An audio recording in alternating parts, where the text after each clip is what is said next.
Well, here we are on a Saturday morning. It's very early. The sun's not even up yet here. Temperature's been dropping. Fall's coming. It's about, I don't know, 55 degrees, something like that. Good morning, everyone. Good morning as you come in. Hello, hello. Man, some of you guys are. Do you ever go to sleep? Well, I've been reviewing some of the police actions. By that I mean by the local police, sheriffs, constables, um, state police, etc., and how they're treating the people. And I just thought this morning I think I can say without any equivocation that the police are not here to serve and protect you. They're proving that more and more every day. They're here to serve and protect the system, even if the system goes against its own laws and regulations. Um, it's widespread, and I think we're all seeing that. Anybody who's paying attention to what's going on, to those who are saying that they do not want a foreign substance placed into them, especially one, as Monty explained last night, is going to put everybody into a total surveillance electronic panopticon. I think that's how he frames it. And I've been talking about that for a long time too. They got one of my videos thrown off YouTube about 8 months ago, 9 months ago, 10 months ago, whenever it was. At any rate, this is very disturbing, and I see a lot of comments on Twitter that the the evil rulers succeed because the enforcers do not hold the tyrants accountable to the laws. They allow the tyrants to become dictators and fulfill their commands without hesitation upon the people. I was a police officer. I was a military police officer. I have a bachelor's degree in law and justice administration. So I've been around this law enforcement thing for a long time. And I've seen, police have always had a problem. Of course, they really are the police policy enforcers of the locals, be that whatever it is. But at this point, we're seeing something very, very bad. Back in the 60s when there were all those riots, yeah, the police got pretty out of hand. Kent State was an example where the National Guard, acting as a police force, basically, military, shot those students on the Kent State University grounds. Totally disgusting. Totally disgusting.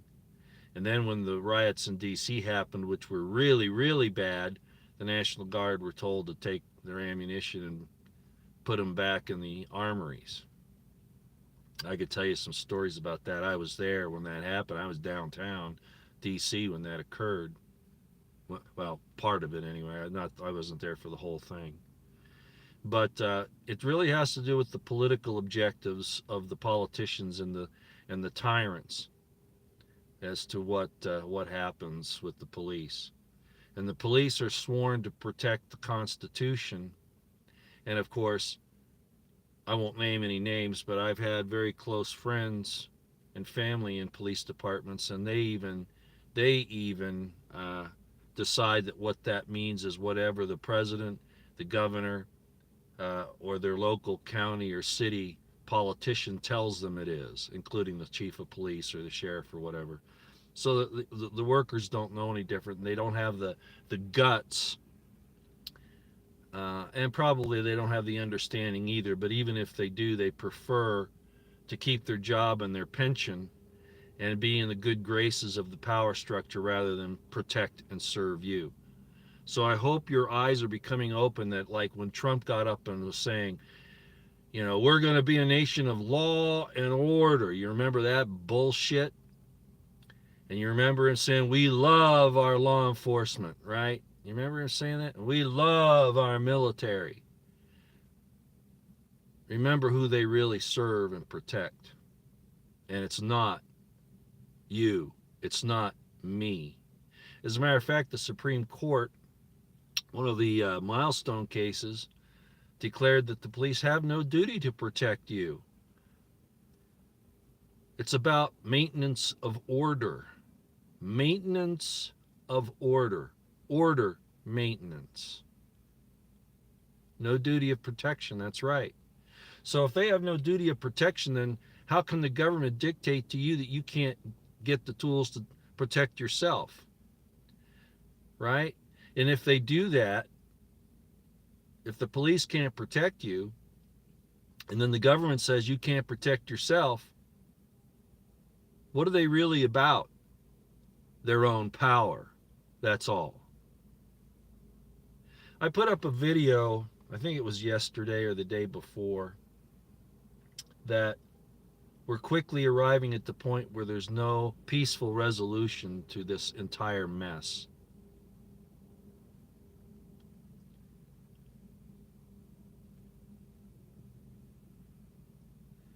The word has gone out from whatever evil intelligence, physical, spiritual, or digital, the AI, of course, whoever this evil personification is, he is plugged into the AI, no doubt. And his master is a very evil entity above him. That's my take on it. And I think we've seen enough of it at this point to know that that's what's happening. So there's no way out of this with demonstrations, with protests, because the only thing, I'm just going to say this, I'm not telling you to go out and do anything. This has to be done under the proper channels. I'll just put it that way. The only thing they'll understand is force, ladies and gentlemen, when they come for your kids or your wife or your husband under some pretense that they have to protect the health and safety of the rest of the community or whatever, or if they demand that you put this foreign substance in you, which changes you, which also ruins your normal bodily functions and mental and emotional and spiritual functions, and is actually the tool by which they're going to complete their system of no buy, no sell, no freedom, no movement. And in 1984, they even made it so you couldn't have love. Love was outlawed. Even sex between a man and a wife, outlawed.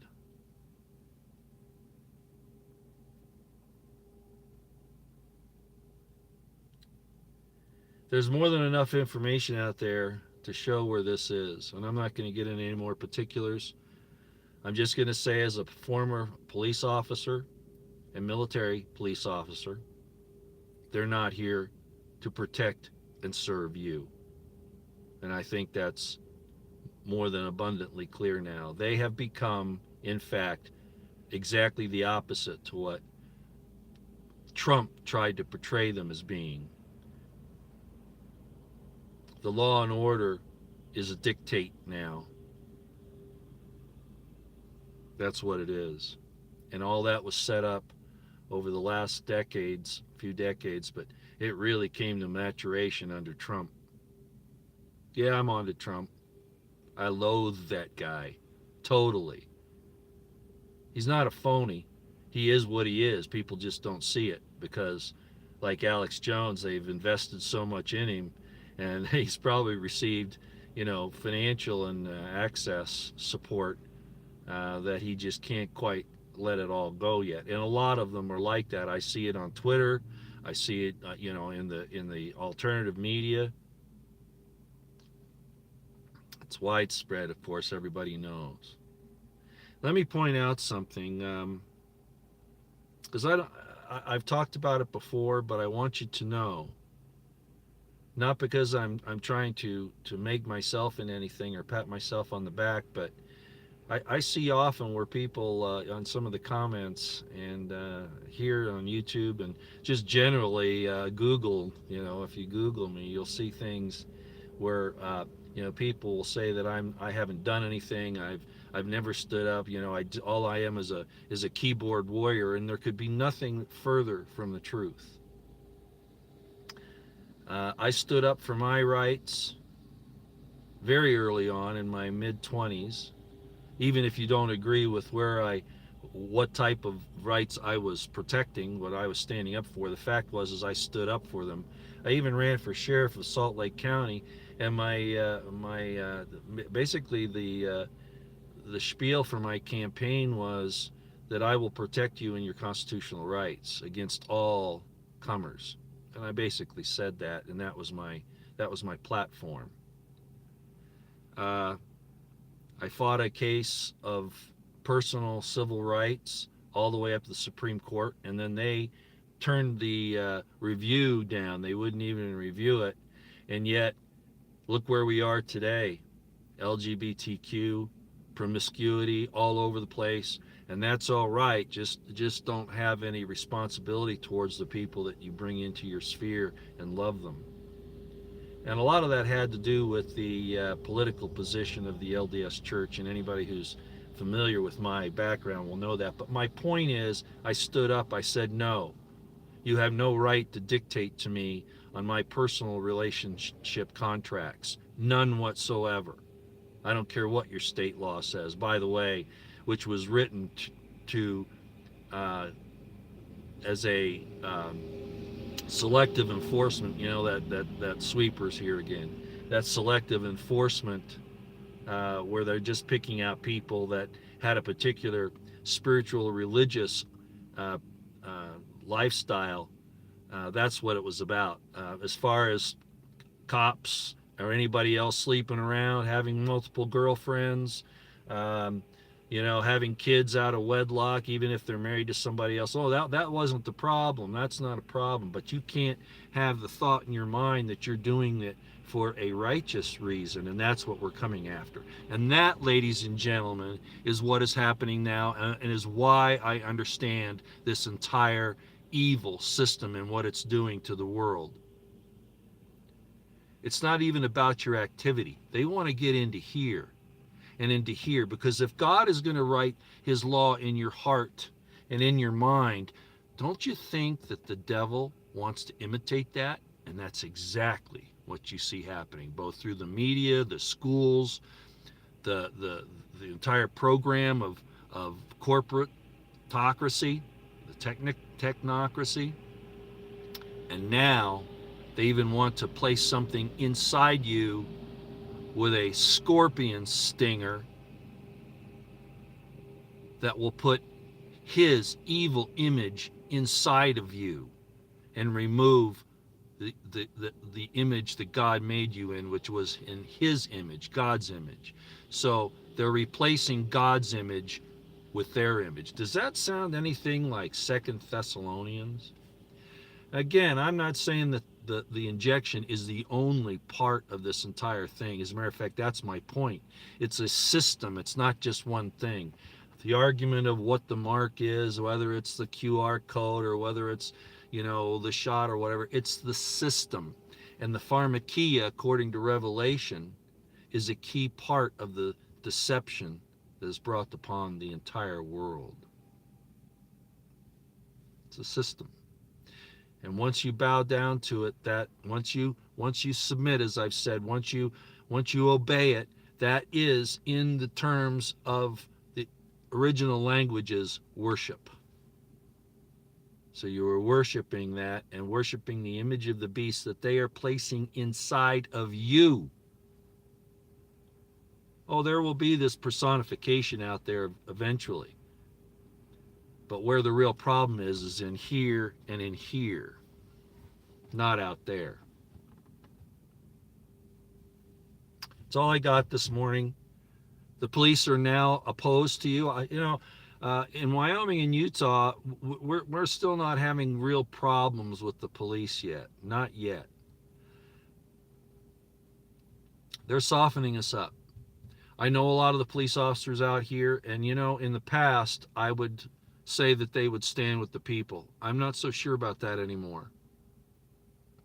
If push comes to shove, I'm afraid that we will see the same things here that we've seen in New Zealand, Australia, Germany, the UK, France. Yeah, I do. I think when push comes to shove, they'll be with the system, even some of my closest friends, and that's distressing. It's like I said, I've stood up a long time. I stood up in the military. Of course, a lot of that's not known because all that, people wonder why I didn't have a deck full of ribbons, right? A chest full of ribbons. Well, there's a reason for that. It's because I didn't put up with any bullshit. And I told generals that to their face. And people said, well, when are you going to stand up and do something, Roy? I've been doing it for 40 years. Actually, longer. Matter of fact, some of these vet organizations are just front for the CIA. And they made fun of the fact that I didn't have all these medals they thought I should have. And then I saw a picture of General Eisenhower's compared to General Milley. General Eisenhower, was the supreme Allied commander in Europe in World War II. And I think I mentioned it before. He had like 5 or 6 ribbons on his jacket. And then here we have this fat slob Milley who hasn't won a war anywhere, anytime, not even over his own gluttony.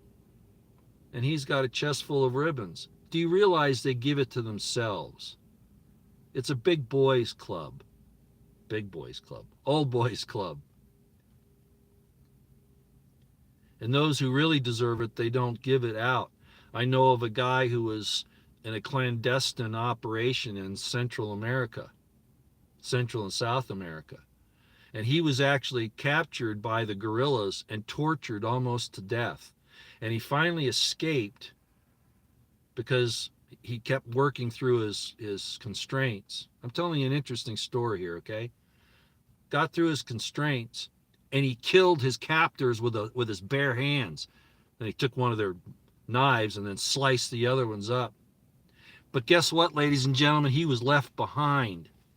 The operation was discovered by the country and by the locals, and the military left him behind to be tortured because they couldn't let everybody know that we were involved that far. So he was in combat. He was in a situation where he was captured. He was tortured,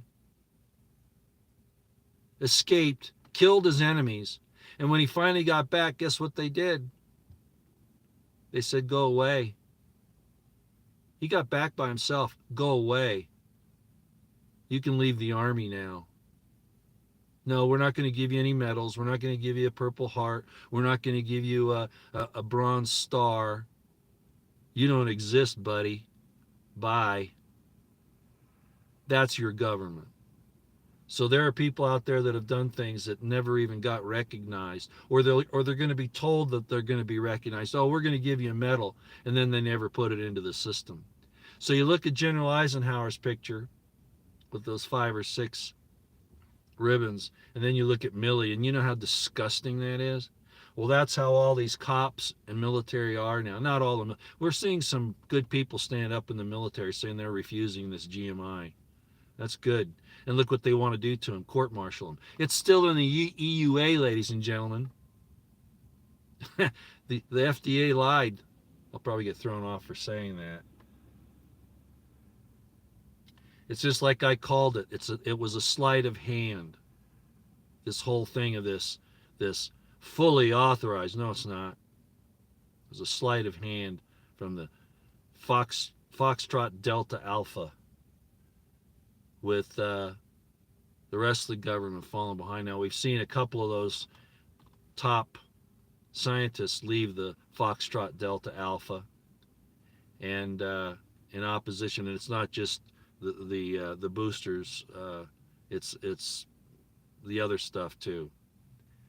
Um, so at any rate, where are we going to stand, ladies and gentlemen? Who's going to help us to stand against who in competent authority is going to help us stand against this evil? I don't see anybody. It's like I said yesterday, I don't even trust Rand Paul because he will not identify the enemy. And if you don't identify the enemy, your troops can't fight the enemy if you don't identify them. So what is that?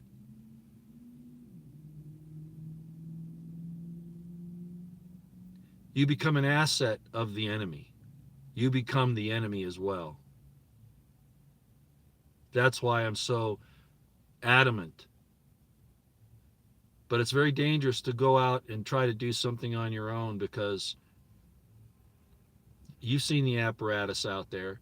So I'm still saying, where is, and I'm not looking for the, you got to be careful when you got a man standing up saying I'm the leader, even in a competent authority situation. This is going to take a lot of discernment. The elite, the elect of God are going to have to be very careful. Remember, the scripture says, and he will be able to deceive the very elect if it were possible. Now, I don't want to be that brazen. That's self-assured. We have to be careful about how and with whom we stand up against this evil, or we'll be dragged in like they did all those people on January 6th. And yes, I blame Trump for that. I certainly as hell do. We could also say Ali Alexander and Alex Jones and, all the rest of those that were involved in that thing. But the primary responsibility for what happened on January 6th is President Trump. He didn't stand up for any of those people. He just recently mentioned Ashley Babbitt, right? But what about all those others that are in there? People that were just walking around, or people that were invited in by the Capitol Police, and now they're considered political insurrectionists for standing up. Interfering with Congress when you're waved in by police officers?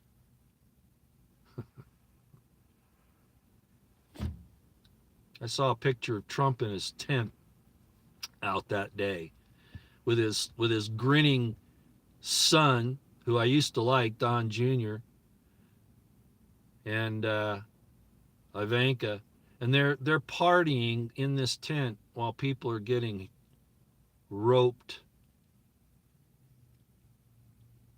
cuffed, beaten, and I don't mean the police, I mean the people. Waved in, set the trap, and now look where we are. And nobody is standing up for those people. They even had a bogus attorney, I guess, who was helping a bunch of them, and then he skipped town. And Trump says nothing. And he says nothing about this attack on our bodies and our spirits. He says nothing about the New World Order and about what's going on with this Great Reset and the destruction of America. He's silent. And I'm not accepting that he's fearful or that he's unknowing, that he's ignorant. No, I don't believe that. And that goes for Rand Paul and Ted Cruz and all the rest of them.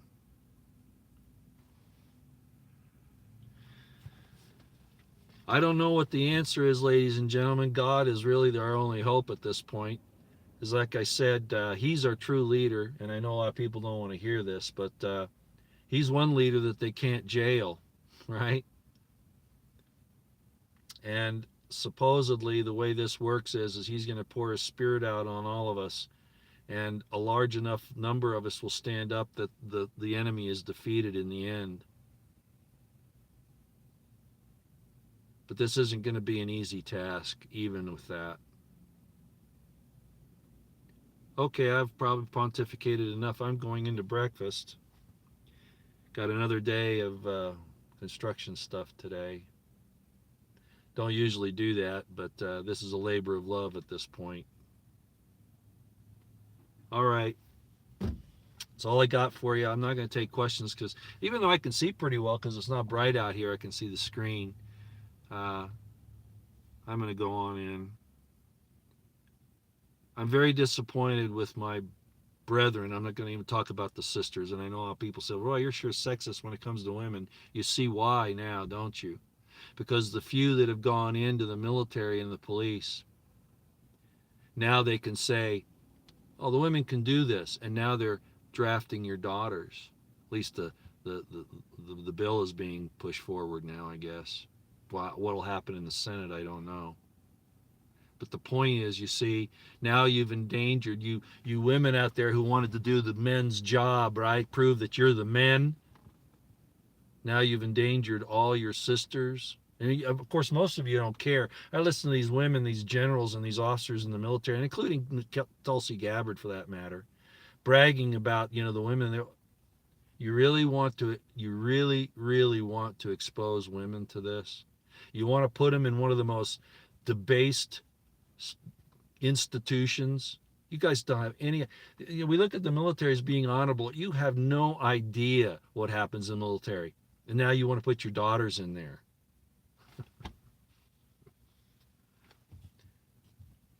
Another example of how far this country has fallen.